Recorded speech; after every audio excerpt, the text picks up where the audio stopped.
I went with a preconceived notion that this show is going to be bad due to The show has been described to me as gayest Marvel project to date. Do you agree? I would say so, yeah. Yeah, I definitely think it is. It will be a gay explosion by the end of it. But to my surprise, the opening of the first episode was like a crime vibe that was up to my liking. We starts off with a crime scene in the middle of the forest, with the exposition dump for Catherine's character in this situation. There I was, sitting on my duff, playing Candy Crush, happy as a clam, enjoying the fruits of my undeserved disciplinary action. You punched the suspect. She has started the investigation on this case, and we are introduced with Agatha's boss, who is kind of a pushover and a clumsy boss, and somehow he looked like a de-aged version of Ross from Friends with a mustache. Corporate needs you to find the differences between this picture and this picture.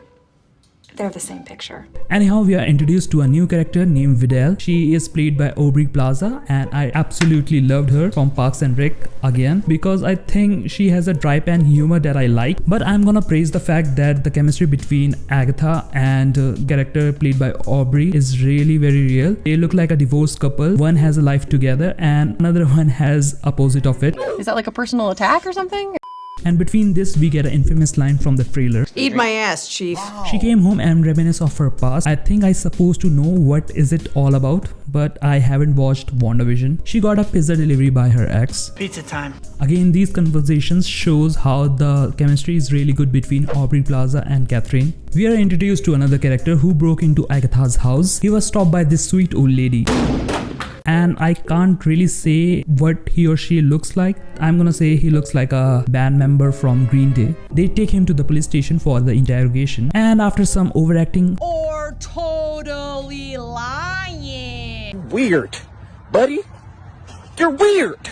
something interesting happens. The picture of the dead girl that was shown to the boy turned out to be of flowers, and the mirror that Agatha was looking into turned out to be a painting. So things are getting really interesting now. And then Green Day resets to his default setting and started spouting Latin. Soy ang feminom de fix. Do you speak any English? Agatha was curious about what was going on, so she went to the morgue to check on dead girl's body, which was in fact Wanda. Vidal's also appears and tells her she was entrapped by Wanda. And that was the last of the mystery crime show vibe that I actually liked, and the things that we are going to get becomes really tedious from now on. After waking up from her dreamlike state, she goes to her neighbor and finds out that she was living in this town for 3 years, and every character that we see in her dreamlike state turn out to be her neighbors. And I wanna know why she is naked in this scene. She can just look as insane with her clothes on, unless you wanted to see those cheeks.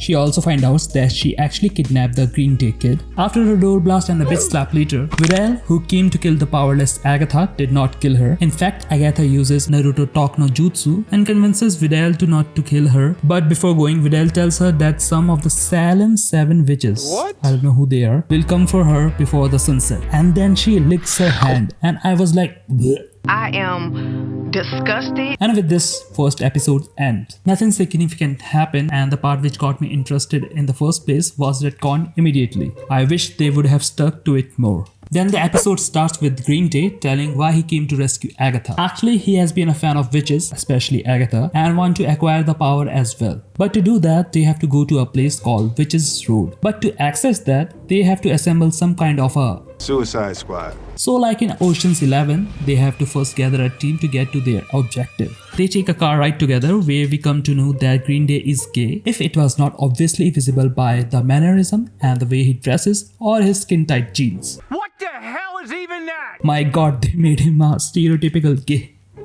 Don't cancel me. You've been cancelled. Not saying that the actor did a bad job, but they made him stereotypical. First they arrive at the psychic, who they wanna have in her suicide squad. Some weird noises later.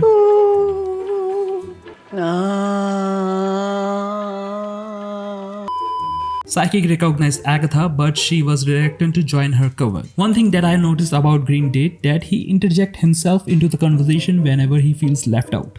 Us. But after Agatha bribes Psychic with power, she agrees and she provided her some name for their suicide squad. Next, they went to the potion lady, and I love the fact that Agatha made fun of Gwyneth Paltrow like this. Hey, where do you keep your jade eggs? I'm fresh out of marbles and my pelvic floor is all over the place. What? It seems like these witches are having midlife crisis and are powerless, and to overcome their problem there is only one solution to that, and that is to gain more power. So Green Day and Agatha also managed to convince the potion lady as well. Next they meet another witch. Her hair looks like Ryoko from Kill la Kill, so I'm gonna call her that. Anyway, to get her to join her coven, Agatha gets Ryoko fired from her job with the most realistic firing that I have ever seen in a show. He didn't do anything, sir.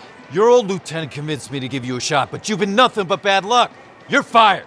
Boy, that escalated quickly. Green Day and Agatha reached home and the witches followed one after other. Actually, they could have saved some time and money if they could have carpooled in the same car. But to actually open the gate, they require 5 witches, and right now there are only 4. Remember the old lady from episode 1? She is the 5th witch. And after assembling the Suicide Squad, they are ready to open the gate for the Witches' Road. Meanwhile, Green Day notices the 7 Salem sisters, or whatever their name is, has came to Agatha's house, and the neighbor was like, Oh, hell no, I'm out of here. the witches started singing, and the one thing that I'm not particularly a fan of is musicals. I don't know why, but every time somebody sings in a movie to move the plot or the story, my brain goes AFK. I can't make out what is going in the story, and just see, that happens. But at least this song is better than this. Power of one, the power of two, the power of many. The 7 Salem sisters walk so slowly as if they had 2.5 business days to get to Agatha. The 7 Salem sisters somehow were able to enter the home despite Green Day's best effort to stop them.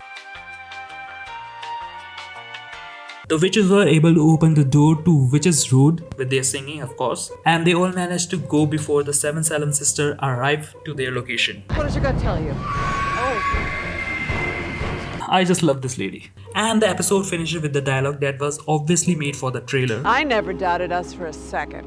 And the witches go barefoot into the forest. This episode was like a side quest to gather Agatha's Suicide Squad. Nothing of significance happens here again. The show does have its moment whenever Catherine and Aubrey is in the screen together. And the one thing that I really liked about this was the episode 1. I really wish that they should have stuck with that vibe. Instead, what we got in the second episode was a little meh.